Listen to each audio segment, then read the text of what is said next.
like to welcome and congratulate JT Poston, the 2024 Shriners Children's Open champion. Your third victory on tour, and it was a pretty dramatic day. You played more than 18 holes, and just talk about what it was like for you to come down the stretch and get that victory. Yeah, I mean, it's never easy winning out here on tour, and today was no different. It was nice, like you said, I had a few holes to finish the third round this morning, and my goal is to try and snag the lead and maybe even build on it before the end of the third round, and was able to do that, which was great, and then obviously got off to a great start in the final round, and so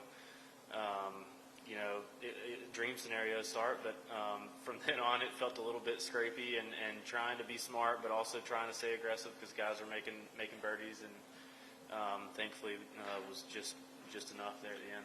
Had a 4-shot lead on the front nine, ended up winning by 1 after holding that 4.5 footer on the last.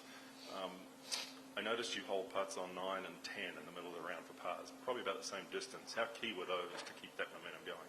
Yeah, that was big. Doug was obviously making some birdies, and he made a nice 3 there on 9, and was definitely applying the pressure. And I just kept telling myself I was playing good, I was putting good, and just trying to stay in my own lane.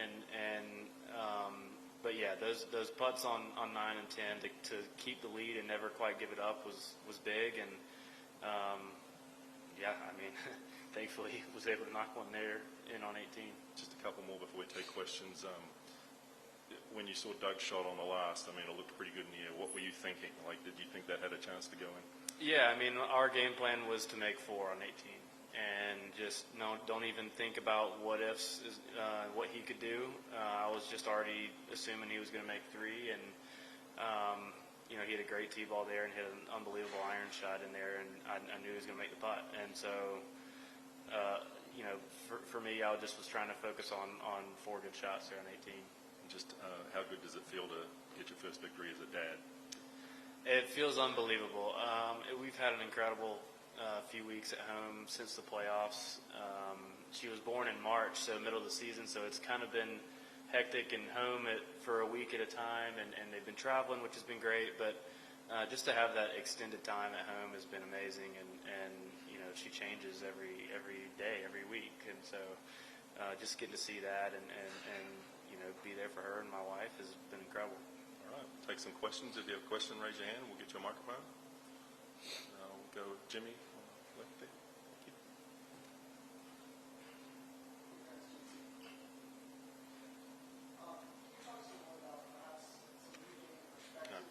Is the mic on? Here you go, Jimmy. There you go. Thanks. Hey, JT. Can you talk a little bit more about perhaps any perspective you've gained since becoming a father and the time off you took from the BW Championship till now? How did you spend that time? Was it that time with family that might have contributed to a new mindset out here? Yeah, absolutely. I would say the perspective is key in performing out here. I think at times I was definitely guilty of taking it a little too seriously maybe, or being a little too hard on myself. And since Scotty was born, I feel like that's kind of been a little bit of a 180, and just realizing that golf is not the most important thing, and it's honestly far from it. And I think that has given me a little bit more freedom out on the golf course, just knowing that regardless of how I play, I get to go home and grab her, hug her, and be with her. And so, that's a huge win in my book. Talk me through the back nine there. Kind of how are you feeling about your game coming through there? Were you just watching the scoreboard? Did you see things get a little tight, or were you just playing your game?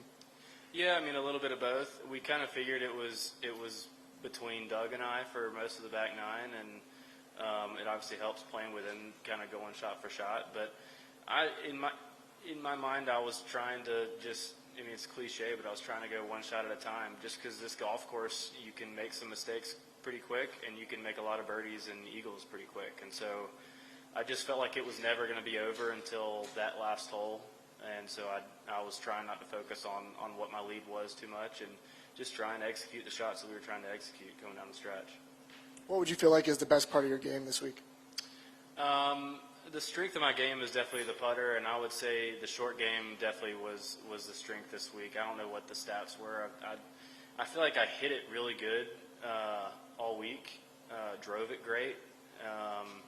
Didn't quite hit the irons and wedges as good today as I would have liked, but it's hard. It's hard to win out here, and having a sharp, short game definitely kept me in it. Anything else? Sure. Right in front here, but thanks. Brian Hurlbert, Las Vegas Golf Insider.